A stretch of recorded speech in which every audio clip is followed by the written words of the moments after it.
Hello, good evening everyone. My name is Charles Pino Nato, as Scream Intern for 3. Yung topic na naabsenan ko nung araw nung remedial ay forensic science. Forensic, diba? Area siya ng forensic science which is under niya yung forensic chemistry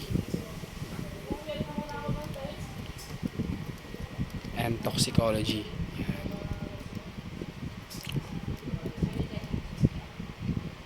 Una, sinabi rito na forensic chemistry. Ano nga ba yung definition niya? Branch of chemistry which deals with the application of chemical principle in the solution of problem that arise in connection with the administration of justice. Sinasabi po rito na ang branch ng chemistry na ito ay maaaring gamitin para sa pagresolba ng kaso, sa justice, para sa pagkapantay-pantay ng lahat. Additional knowledge, ano ba meaning ng chemistry? Sinasabi po rito na it is a branch of science that deals with the identification of the substances. Kumbaga may mga substances po or diba, mga butil, yan, mga hinalong mga rugby, ganun, may substance of which matter is composed, diba? Iniimbestiga rin nila yung properties na ito kung ano ba yung nilalaman ng isang substance na yun.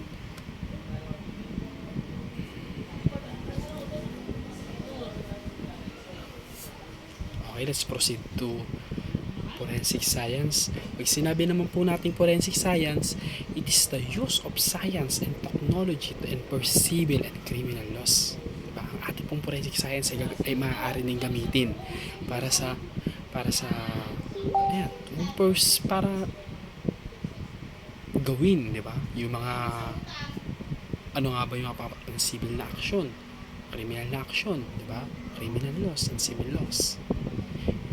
Di ba? Maaari siyang gamitin para sa pagresolba ng mga kaso na magbibigay ng hustisya. Di ba? Sa maaaring panalo, di ba? Ano nga ba yung mga scope nun? It includes chemical side of criminal investigation. Diba? Sa criminal investigation, yung mga substances, yung mga chemical. O, halimbawa, yung mga fuming, yan, di ba? Yung mga type ng pagkukuha ng mga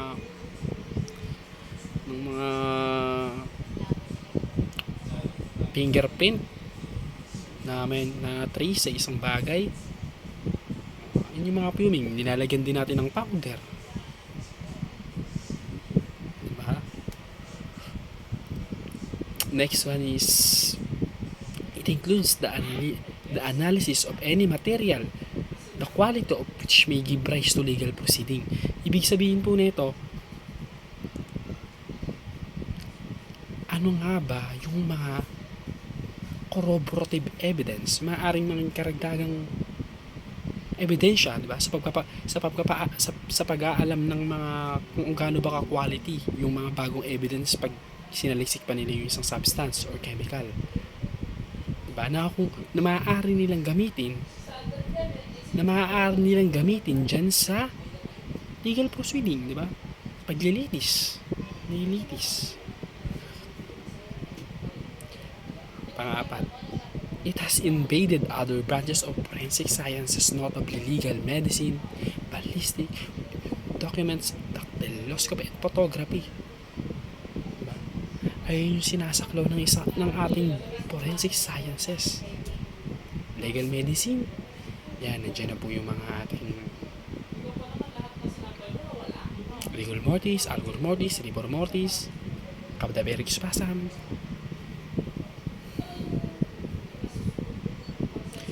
Sa ballistic, yan. Internal, external, transitional, may mga ganyang mga term dyan eh. O sa ballistic, o pag internal, kung anong nangyayari sa loob ng baril bago iputok or ipuputok pa lang. Kung ano yung transition ng nangyayari doon.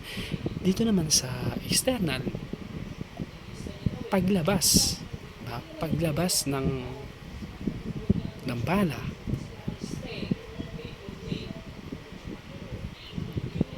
at translational, yung pagtalbog, di ba? Yung pag-impact ng bala. Kailangan ko pa talaga itong reviewin.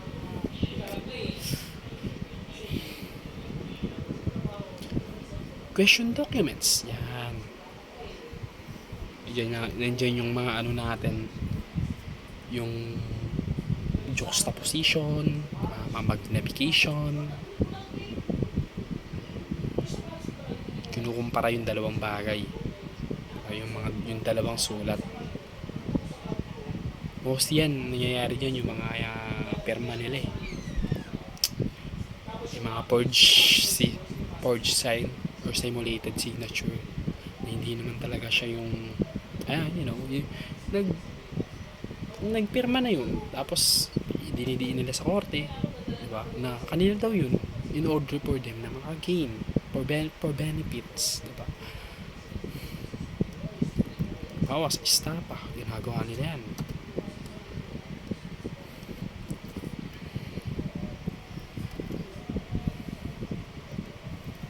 What is physical evidence? Pag sinabi naman natin physical evidence, are articles and materials which are found in connection with an investigation and which aid in establishing the identity of the perpetrator or the circumstances under which the crime was committed, or which in general assist in the prosecution of the criminal justice. Sinasabi po dito sa physical evidence ay ayun daw yung mga bagay, yung mga materyales o kasangkapan na may relasyon sa investigation. Diba? Una rito yung pag-identify ng perpetrator, diba? Pangalawa, yung magkakaroon na ng prosecution, of course, dahil nga may physical evidence, you have the prima facie evidence which is acceptable to the second pillar of the court, diba? Dahil ina-accept nila yung mga may prima facie evidence. Ayun talaga yung word na yun. Okay, ano nga ba ang types of physical evidence? Ano nga ba ang physical evidence? Corpus delicti. Sinasabi diyan na is the body of the crime or fact of specific loss or injury sustained. It constitutes the essential parts of elements in the commission of the crime. Corpus delicti. Technical example ng mga nauna na sa ating nag-review dyan, mga katawan ng tao. Diba, deceased person na nakita sa isang crime scene.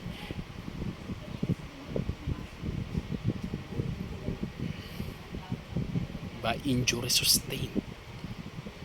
O barrel.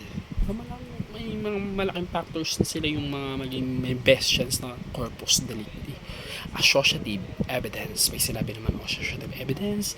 These are the pieces of evidence that will link the suspect to the crime scene. The suspect may leave some clues at the scene as weapon, tools, garment, prints.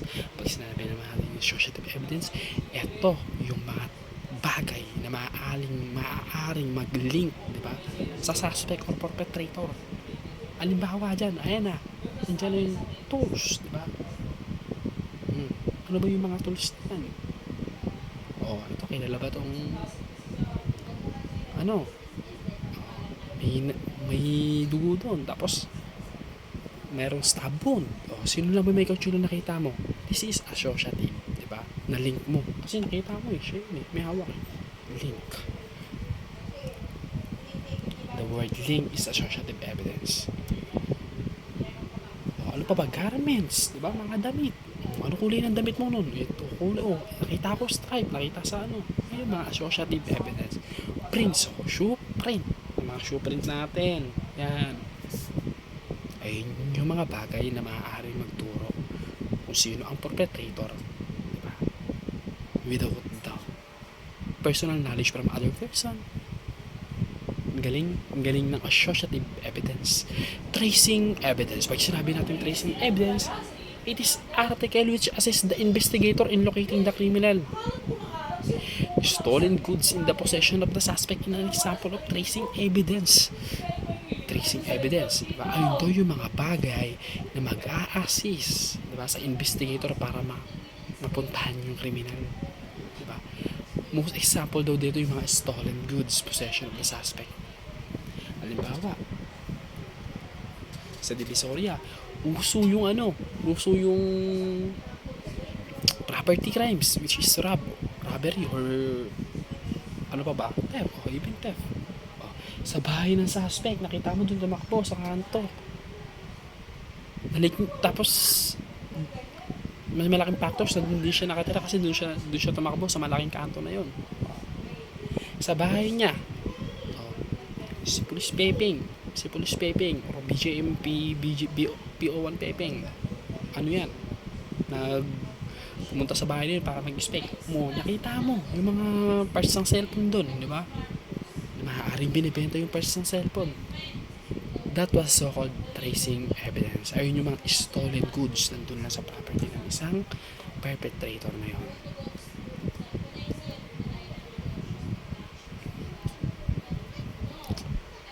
Blood.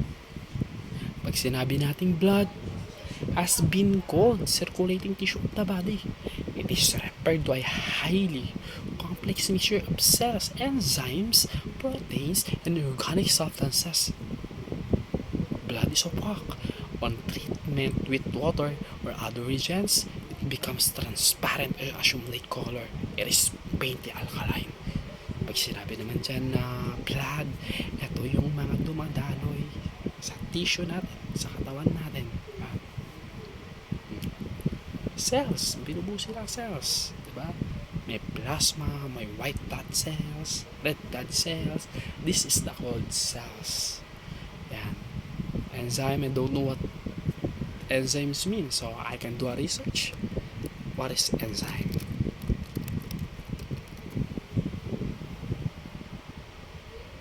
Ito.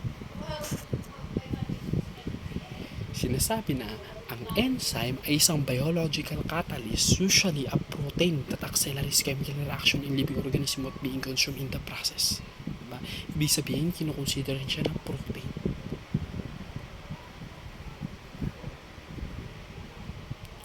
Na kung saan tumutulong iyon para sa reaksyon ng katawan natin. Diba? Ayun yung meaning daw ng enzymes. Proteins, ayan. Inorganic substances. Blood is opaque. Ibig sabihin, makapal. Hindi siya transparent. Diba? Hindi siya transparent. Ganun yung pagka-reddish talaga niya pag ginanon mo. Hindi talaga, wala talagang tatalgos na light. On treatment with water and reagents, you become transparent and assume like clay color. Spend the alkaline. Sana lumabas sa board yan. Importance of the study of blood. Pag sinabi yung study of blood, diba? As circumstantial or corroborative evidence against or in favor of the perpetrator of the crime. Diba? Pag sinabing blood, maaari itong maging benepisyo o kawalan ng benepisyo sa gumawa ng krimen at biktima. Dahil ayun lang naman yung maaaring magturo kung sino ba talaga ang gumawa ng crime at marutas ang kaso. Diba? Circumstantial evidence. Circumstance. Pangalawa, corroborative evidence. Additional evidence. Ayun ang maibig sabihin niyan. As evidence in case of disputed parentage. Wow. Kumbaga, dito inaaral din. Diba? Sa mga pag hindi mo halimbawa, parricide, yan. Pang-parricide, dyan yan. Evidence siya para maging parricide Ayun, disputed parentage. Ibig sabihin, may dispute na nangyayari about sa pagpaparenting ng isang tao. Halimbawa, napatay niya yung bata. Halimbawa, inabuse yung bata. Halimbawa, ayun nga. Alam nyo naman yun. as evidence in the determination of the cause of the death of the leg of the victim. Diba? Survive the attack. Ibig sabihin naman dito, ayan, kung ano ba yung cause ng death, length of time, diba? Ano na ba yung dugo niya? May amoy na ba? Diba? Fresh pa ba? Ayun yan, makikita na naman natin yan agad din. Ay, nasa real makuwi na tayo. Determination of the direction of escape of the victim of the assailants. Oh, yung blood. Oh. Dito. Yan. Halimbawa, diba? Kumbaga, i-imagine na lang natin na kung ano ang direksyon ng perpetrator, ganun din ang daan. Kung saan makikita ang sugat o dugo, or kung saan tatalsik ang dugo. Halimbawa, sa left side, oh, sa left side kanya binaril. Ang dugo, pag ganun ang talasik. Diba? Ganun yun. Determination of the origin of the flow of the blood. Determination of the origin of the flow of blood.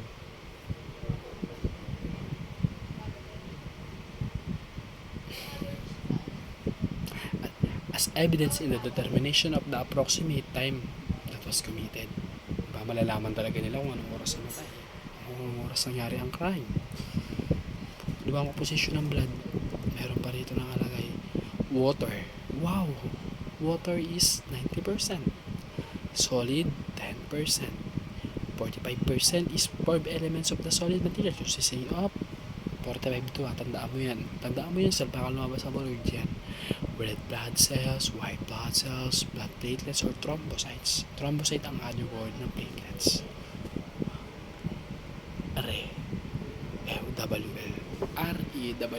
R-E-W-L. Rewel BT. Baka lumabas yun sa board yun, meaning na red blood cells, siguro. Rewel.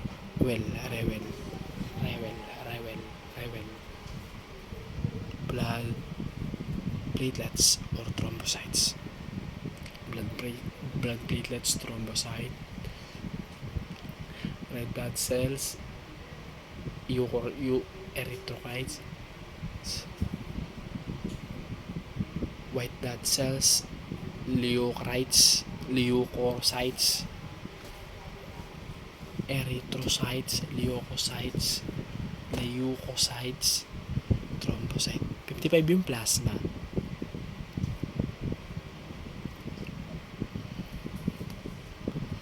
The fluid or liquid portion absorb sa akin yan. May ako mayroon akong pag nakabisado ko na siya, di ko na siya kakalimutan. The liquid portion of blood where the cells are suspended.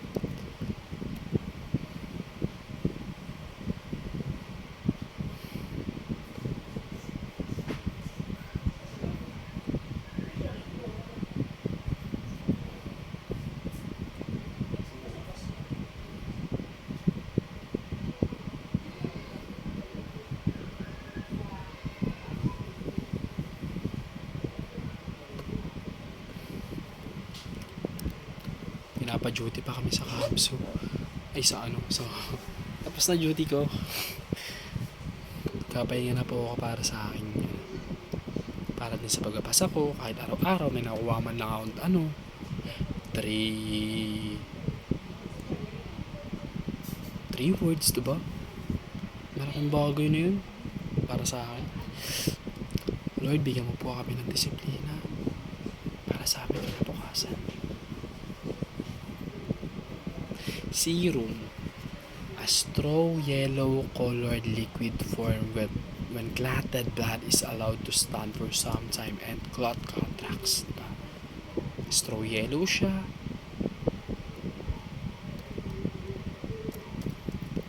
That's the keyword for me. Kung anong plasma, suspended daw yung cells doon. Liquid portion of blood where cells are suspended, plasma. Fluid blood may be collected from Fluid blood may be collected from victims of crimes of violence, parents, and child in case of disputed parentage. Diba? Inaalam kasi kung anong magiging penalty pag kamag-anak ng nakapatay. Diba?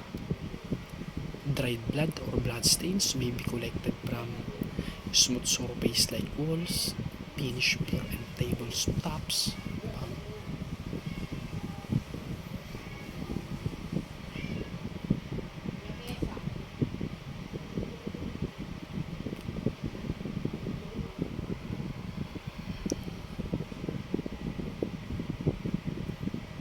Ayan, para kung malaman din through DNA kung sino ba ang gumawa ng crime, inaalam din nila yan.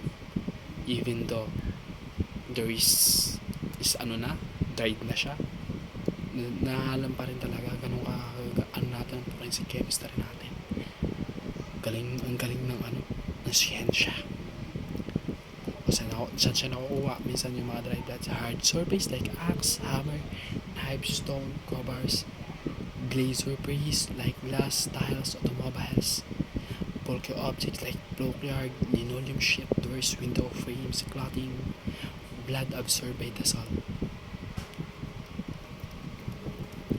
Oh, ayan. Dito na tayo sa examination of blood. Ito yung pinakamahirap talaga yung minsan, hindi naman siya mahirap. Talagang nakakalimutan ko na siya. Siguro, dami na rin naman kasaming subject na ito. Pero ngayon, sisikapin natin intindihin to. Examination of blood. For chronological test for blood. Preliminary test. Confirmatory test. Precipitin test. Blood grouping typing. Pag sinabi natin preliminary test, used to demonstrate presence of blood. Used to the presence of blood. Kung may presence pa, di ba? Sa isang bagay, sa isang damit, sa isang tuwalya, may presence ba doon? Ay naalam ang preliminary test. Kasi, maaaring hindi naman kuchilyo na blood yun, na ketchup lang, di ba? Ano nga ba yung mga test positive result? Mga positive daw to, ha? Intense blue color, benzidine, blue color, benzidine, blue color. O, pag sinabi natin panophthalane or Kastle-Meyer test, phenolphthalein. Anong color niya? Deep pink. Deep pink. Panophthalane. Rolls RPP. RPP. Arpapa. Panophthalane. Kastle-Meyer test. RPP. Or rose pink permanent color. Sa Guayacom naman, beautiful blue. Beautiful blue. Beautiful. Guayacom, beautiful blue. Benzidine, intense blue. Okay, sinabi naman natin luminol test. Luminescence. Luminescence. So, mag-retain talaga sa akin to? Malaking bagay sa akin to. Oxidation. What is oxidation? Oxidation is the principle involved in the color formation of the preliminary test for blood except in the luminol test. Ibig sabihin, inaalam yung mga color formation. Diba? May kasama itong color formation na kung saan na-determine nila kung talagang blood ba talagang sa bagay. Peroxidase, enzyme that's accelerated the oxidation. Ayan, yung enzymes. Sinabi dito sa enzymes, ayun daw yung mga protein na nag-accelerate ng biological reaction, ng chemical reaction sa katawan natin.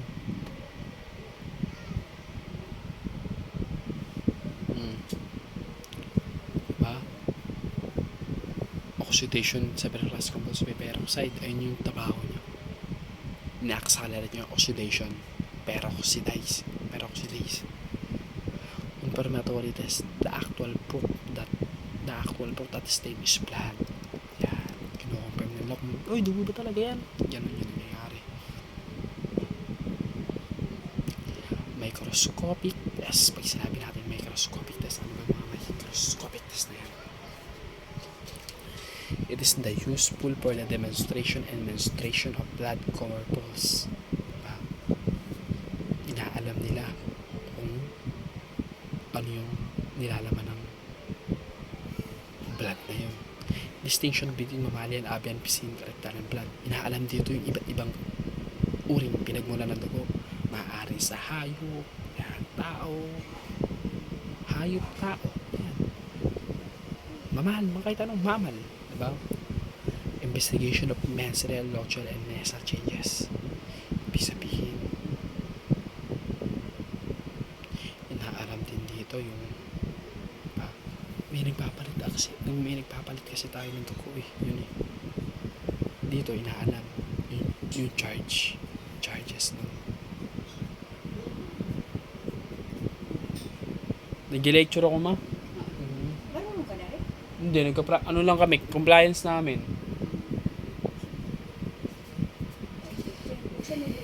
Okay lang. Kaya lang.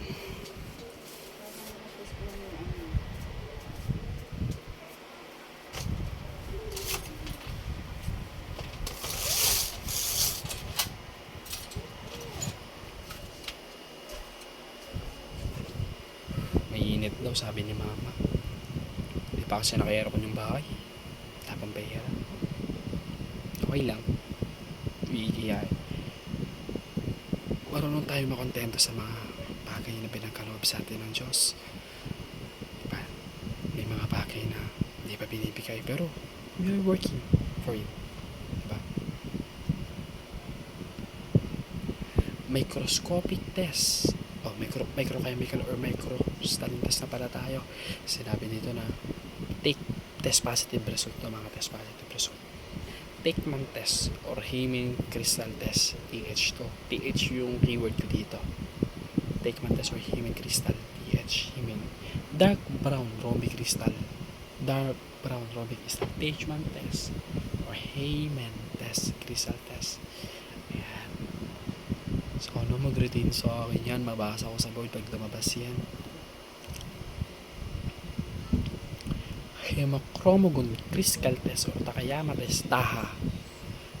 TAHA. Sa Takayama test o hemochromogon test, HAMO. TAHA. TAHA. TEHA. TAHA. TAHA. TEHE. TAHA. TEHE. TAHA. TEHE. Teckman test or hemochromogon test. Teckman test. Teckman, Takayama, hemo. Takayama, hamo.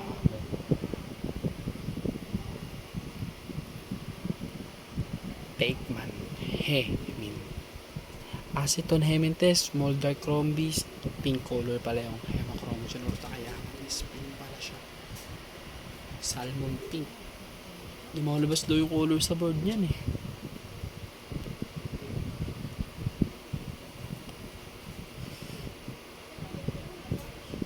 Aceton hemin test, small dark diachronic auricular crystal. Aceton hemin, small dark diachronic auricular crystal. Ayun pala yung aceton hemin test.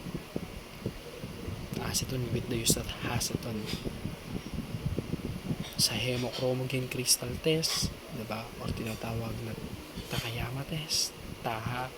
Ayan naman yung pink salmon, Takayama.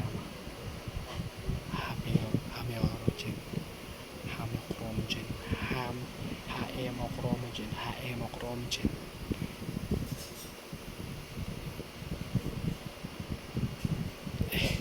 Diba? Teckman test. Ayan yung dark brown rhombic crystal. Teckman test or Hayman test.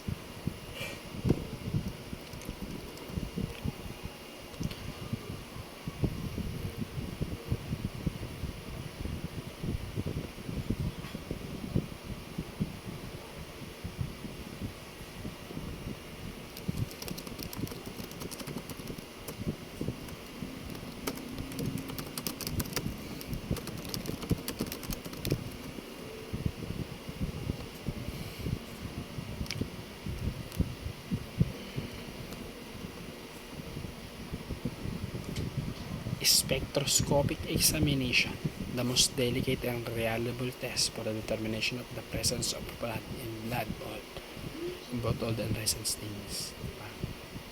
Ayun yung mga other examination, most delicate and reliable. Ibig sabihin, ito yung mas may mga pangkilit talaga at mapapagkatiwalaan. Diba?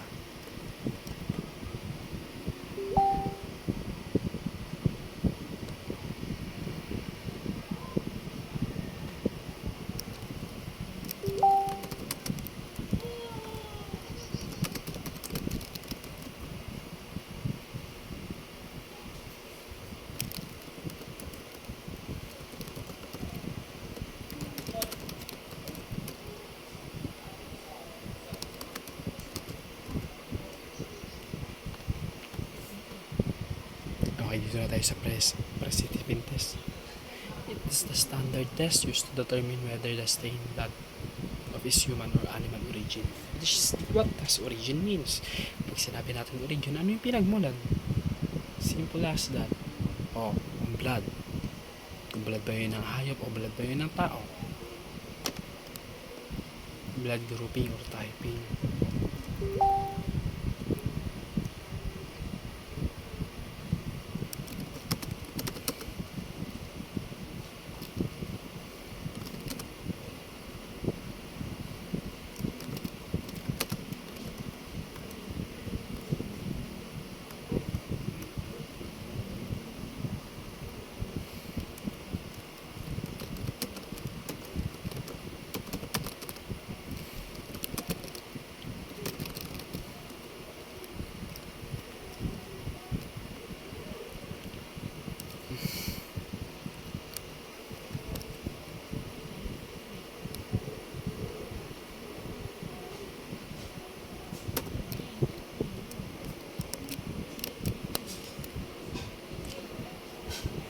Okay, dito na tayo sa blood grouping test.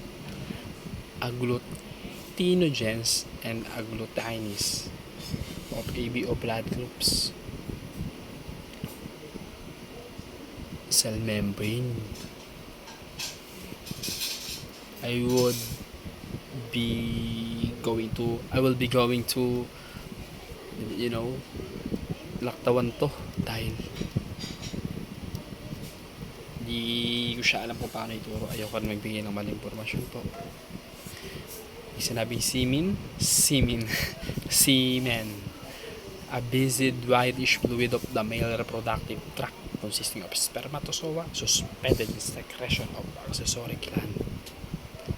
Sinabi man namin semen, and yung mga whitish fluid daw siya. Male reproductive tract consisting of spermatozoa. Yung spermatozoa ay nandiyan yung mga sperm cell natin, kung anong count ba yan, may counting yan. Parts of semen, seminal fluid. B. Form cellular elements. Spermatozoa or sperm cell, di ba? Pinuuspress siya ng 400 to 500 million during ejaculation. Lupit. Ganun pala yung spermatozoa, sperm cell natin. Swerte mo nga kasi nabuhay ka. Di ba? Maraming gusto mabuhay.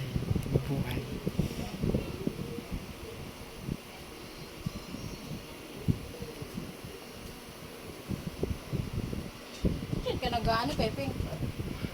Bakit? Pwede naman dito, te, ah.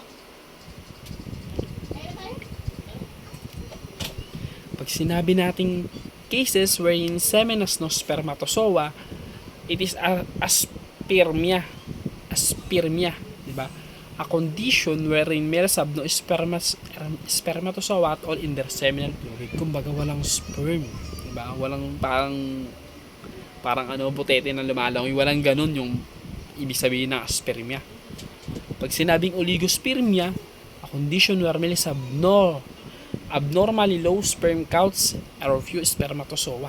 Pag sinabing oligosperma, kulang ang mababa. Diba? Oligosperma, kulang, mababa. Mababa. Spermatozoa, no seminal fluid. Oligospermia, ulitin ko. Mababa lang yung sperm count ng lalaki.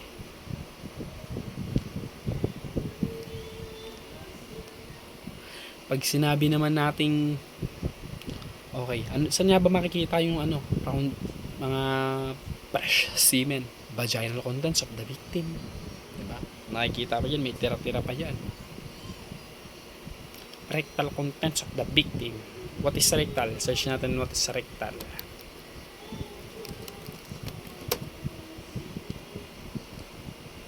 Sa intestine to. Rectum. Last straight portion of large intestine. Sumba sa tiyan pala to, rectal. Syempre, di ba? Pag ginaganon, nakikita rin talaga kung mga naputok sa loob. Hindi. Dito yan. Pwede rin sa labas, pwede rin sa rectal, di ba? Pero nakalagay kasi rito sa large po, sa kaya natin rectal. Kaya natin ang rectal. Final section of large intestine. Kumbaga, malapit to sa natin. Sa tae, third species, diba? Galing.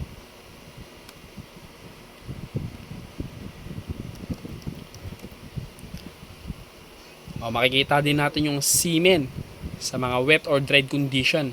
Example, pubic hair. Yan. Yan sa mga bulbul. Skin around the genitals. Yan. Sa ilalim. Yan. Dito sa may singit. Yan. May mga may mga yan mismo minsan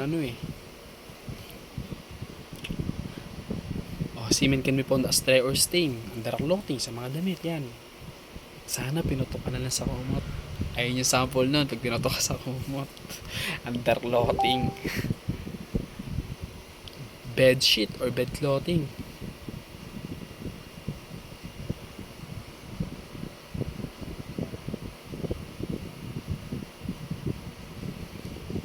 I will be going to edit may narrative, diba? Mamaya magpa-final ako proofreading. Lalagyan ko ng pirma, pangalan ng OJT supervisor, and yung mga things to do, diba? Sana magawa ko, but by God's grace. Physical examination. Pag sinabing physical examination, determines the physical appearance, feel, color, odor, ultraviolet light, and etc. Pag sinabing physical appearance, kung ano yung color, kung ano yung amoy. So, kung solid ba yan, kung liquid ba yan. Diba? Examination. Chemical examination. Yan. Nandiyan yung Florence test. Dark brown siya. Lawrence, dark brown. Lawrence, dark brown. Yan. Tanda ko yan si paring Lawrence. Pag siya, dark brown din naman talaga kasi siya. Tanda ka yan, Florence, dark brown. Barberries stress, yellow tinted, rhomboid. Barberio, yellow. Ayan, barbero. Yan, yung mga nagkukulay ng mga yellow. Sabo. Barbero, yellow. Ayan. Acid phosphatase, purple. Phosphatase, purple. Phosphatase, purple. Ayun, ganun ako mag-memorize nung nung undergrad pa talaga ako. Pag nag-review, talagang wala ring tulugan ako nun eh. Gigising ako ng alas 3 na, naalala ko sa cream tree namin. I'm happy dahil binigyan ako ni Lord ng ganitong talino. Kasi kahit, di ba, matatalino ka pa sa Cavs hindi natin pwedeng in God's grace. Microscopic examination. A small object with pear-shaped head which is a short neck and then attain about 10 times as long as its head. Yan. Small object with pear-shaped head.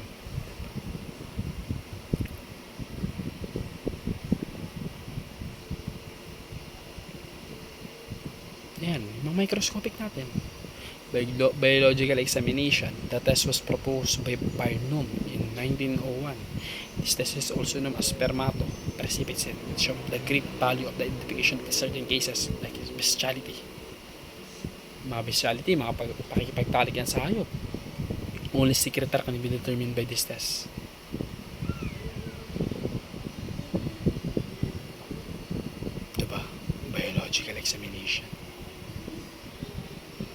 gunpowder, or other explosive.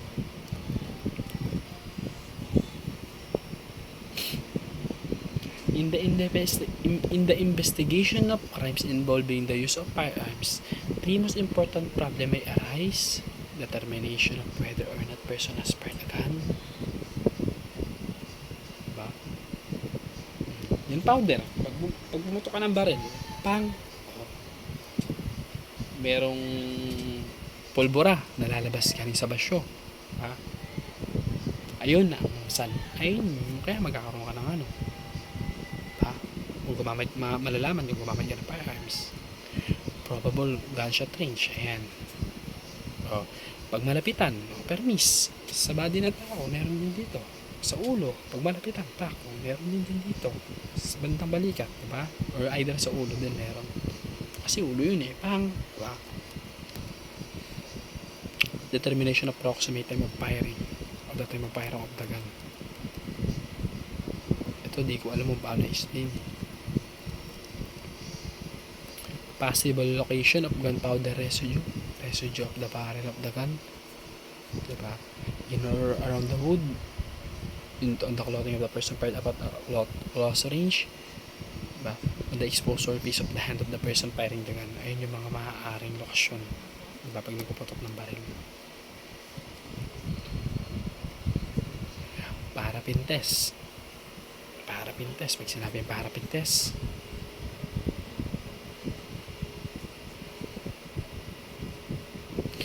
thermal nitrate test or depinalamine test or launch test.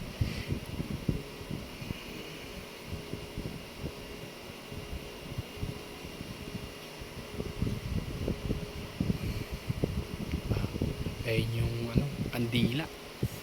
Experience ko dyan, ako yung ako yung tinuluan ng kandila ng mga nila Levi, nila Sir Levi. Yan, yung mga nauna natas lumipat sa ISAT. Positive result ng parapin test, diff, blue, spec, diba? Develop nitrates in contact with DPE reagent. Ano ba yung mga source of nitrates? Fertilizer, explosives, tobacco, firecrackers, urine, cosmetics, and detergents. Possibilities that a person may be found negative even to a clear gun. Pag gumamit siya ng automatic pistol, pag may wind, hangin, wind velocity na excessive perspiration, use of gloves, knowledge of chemicals that will remove the nitrates. Ganun yung mga maaaring maging negative instances na maaaring maging negative na ang tao ay hindi matagpuan sa kanyang pulbura kahit siya ay nagpaputok talaga ng baril, diba? Pag gumamit siya ng gloves, wind velocity, determination of the probable gunshot range. The clothing of the victim, the bullet perforation should be submitted for the possible gunshot range. It is only possible to determine the probable gunshot range if the gun was fired from the distance of 0. Contact firing 2 inches, 30 inches, 3 feet. O distance of firing 0 to 2 inches, meron itong gaping hole, smudging. 2 to 8, smudging lang. 8 to 36, tattooing. Beyond 36 inches, evidence powder tattooing is seldom present. Yan, 8 to 36. Yan, 0.2 inches gaping hole, 2 to 8, smudging, 8 to 36, tattooing. Beyond 36. Yan, kinakabisado ko din kasi para review ko din. Determination of the probable gunshot range.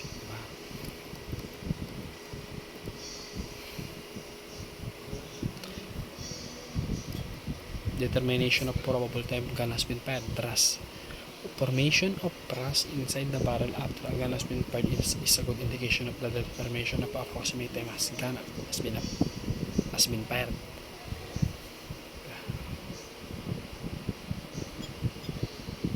If a gun has not been fired at all, no rust can be detected inside the barrel of the gun.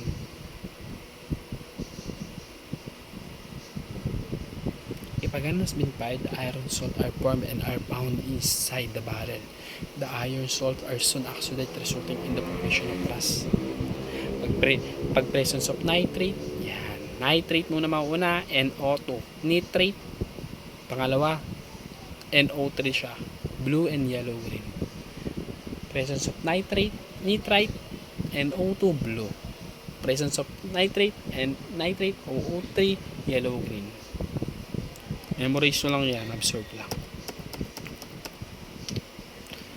Okay.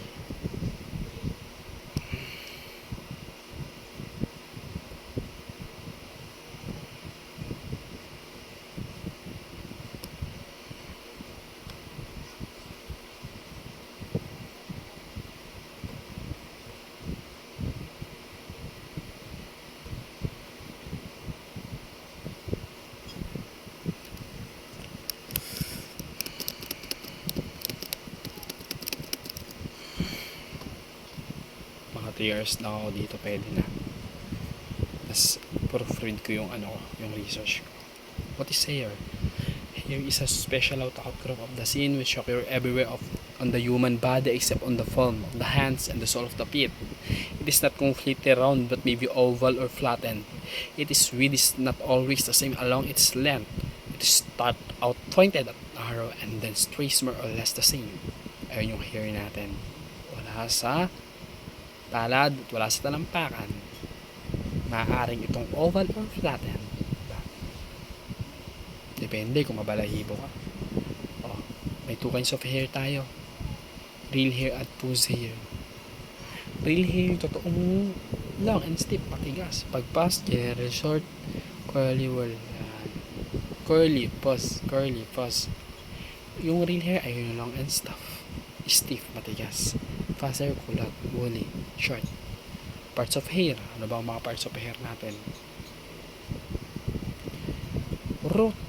Pag sinabing root, portion embedded in the skin. Yung mga puti, nakasalpa ko dyan, ay yung root natin. Shaft. Portion above the surface of the skin. Most distinctive parts of the skin. Surface of the skin. Ayun yung mga shaft natin. Tip. Sometimes termed as point. The distal ends or siya pinakadulo. Yan. Part of shaft natin, may mga parts of shaft pala. Parts of shaft pala siya. Sinabing parts of shaft. Sinabing parts of shaft,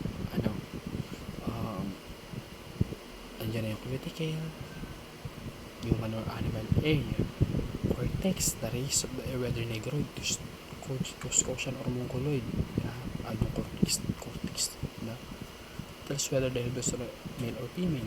Pag medulla, tukoy kung male or female. Pag cortex, male or female, medulla or pag cortex, inaalap kung mongoloid, negroid.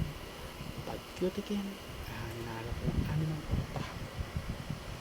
Daming buhok na yun.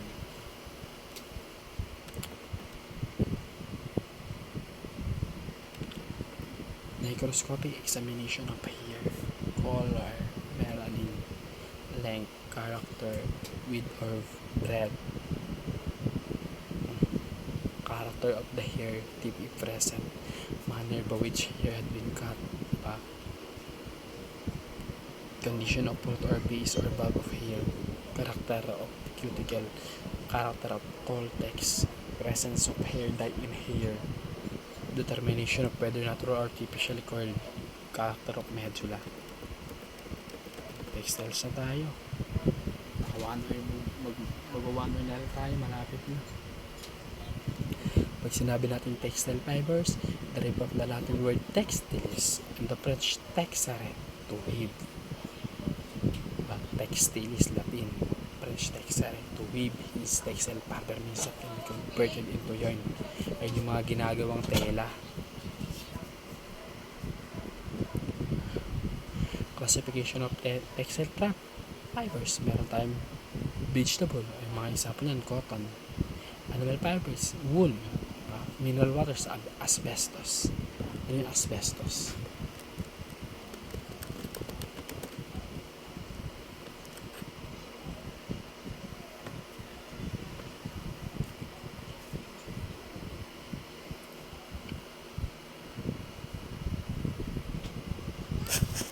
Asbestos is a group of naturally occurring fibrous minerals known for their heat resistance and durability. It has been used for 1,000 years of application including for fabrics. Ginagamit pala siya sa fabrics. Diba? Kino-consider na siya na toxic and carcinogenic. Diba? Parang ano na kasi siya, serious health risk.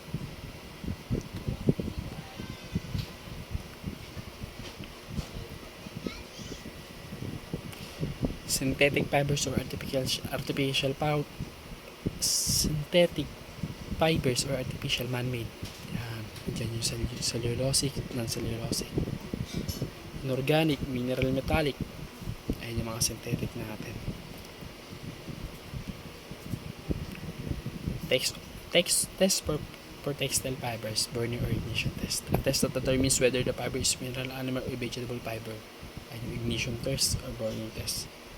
Fluorescence test. A vegetable fibers exhibits a yellow fluorescence in ultraviolet lights whereas animal fibers show bluish fluorescence. Pag sinabi natin fluorescence test, inaalam yan yung yung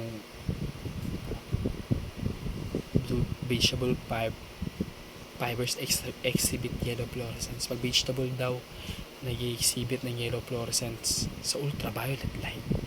Microscopic examination, the most reliable and best means of identifying fiber. Ayun yung ginagamitan natin ng microscope. A staining test. Only animal fibers reacts with picric and Millions reagent while vegetable fiber reacts with stannic chloride. Sinasabi sa stannic kasi yung animal fibers lang daw yung maaaring mag-react doon. Diba? Kung ayun yung halaman kung ano bang diba? Inaalam dito kung paano mag-react ang animals fibers at vegetable fibers. Diba? Staining test tawag ito. Dissolution test. Wool and silk were dissolved in now while cotton, linen, wool, silk, and cellulose silk does not.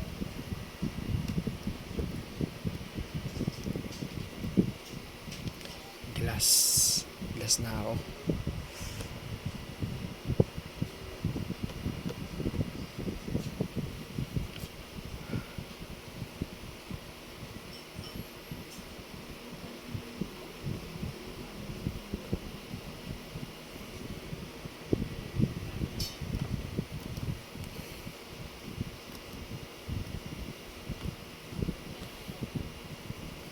Glass. Pag sinabi natin glass, is a super cooled liquid which possesses high viscosity and rigidity.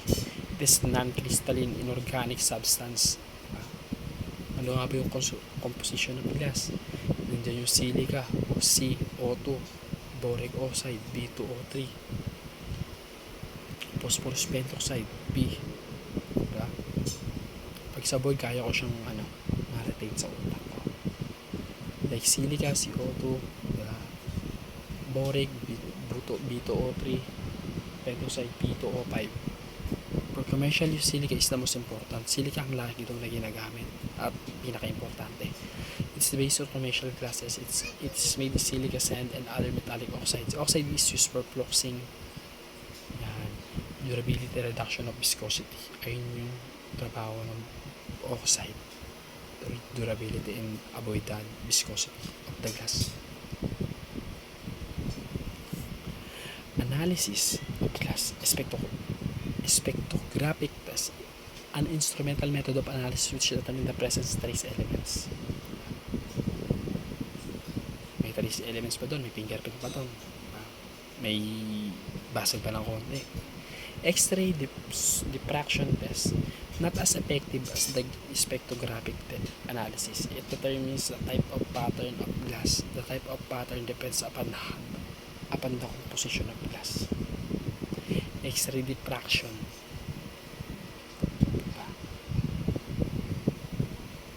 siya masyadong effective tulad ng spectrographics.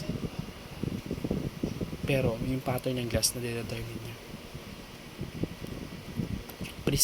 Physical properties of examination. Most sensitive method of determining differences of composition of glass samples and depends upon the study of physical properties of glass. Diba? Ayun yung pinaka-sensitive daw. Inaalam yung different composition of glass samples ay physical property. Parang mas broad siya kumpara sa other two. Sa dalawa. So, retain yan. Density done by flotation method, a rapid, convenient method of determining the density of small glass fragments.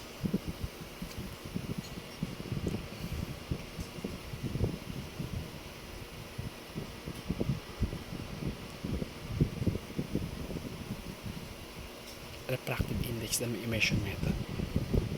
Ultraviolet light examination determines the difference, the appearance of the fluorescence, this indication of physical and chemical properties. Inaalam dyan kung may chemical and physical properties sa isang substance.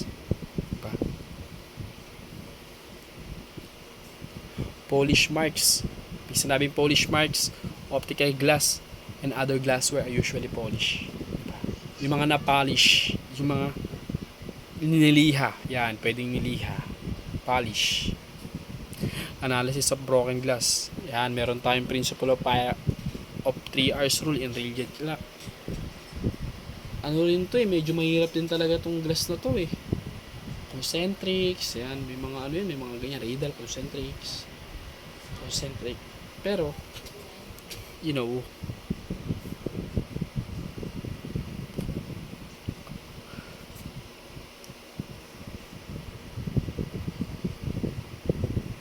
the principle of 3 hours states that stress lines on a radial clock will be at right angle to rear side of the glass. The principle of RAPC, RFC rule for concentric clock, state that stress lines on a concentric clock will be right angle to the front side. That is, side should look rather than the rear side. Kailangan magaling na prof mag-explain nito. May YouTube talaga na pinapanood.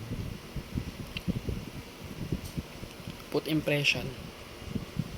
And to impression. Impression. A strong mark produced by pressure that goes below the surface. A stamp, form, or figure resulting from physical contact. It causes damage to object. Halimbawa, ano ba yun? Mga impression. Pag yapak ko ng tsinelas ko, shoe print ko, yan. Ayun ako, slipper print ko, yan. Imprint. Weak mark made by pressure that stays on the surface.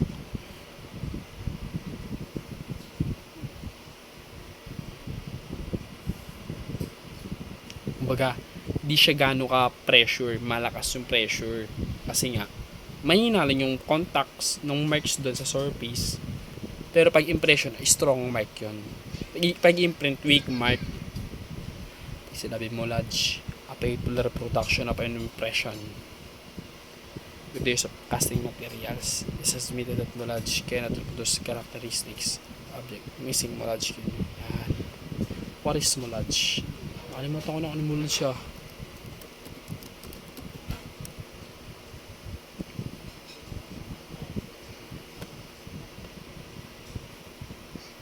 Search natin yung knowledge.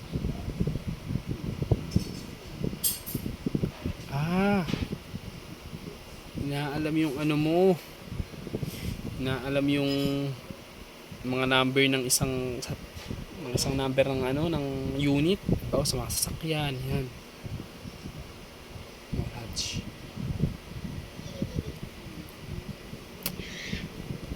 Casing material, any material which can be changed from plastic or liquid states to solid condition. Yan.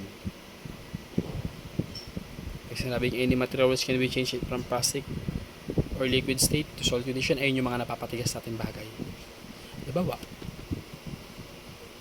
yung sa kandila. Ayan, sa kamay natin.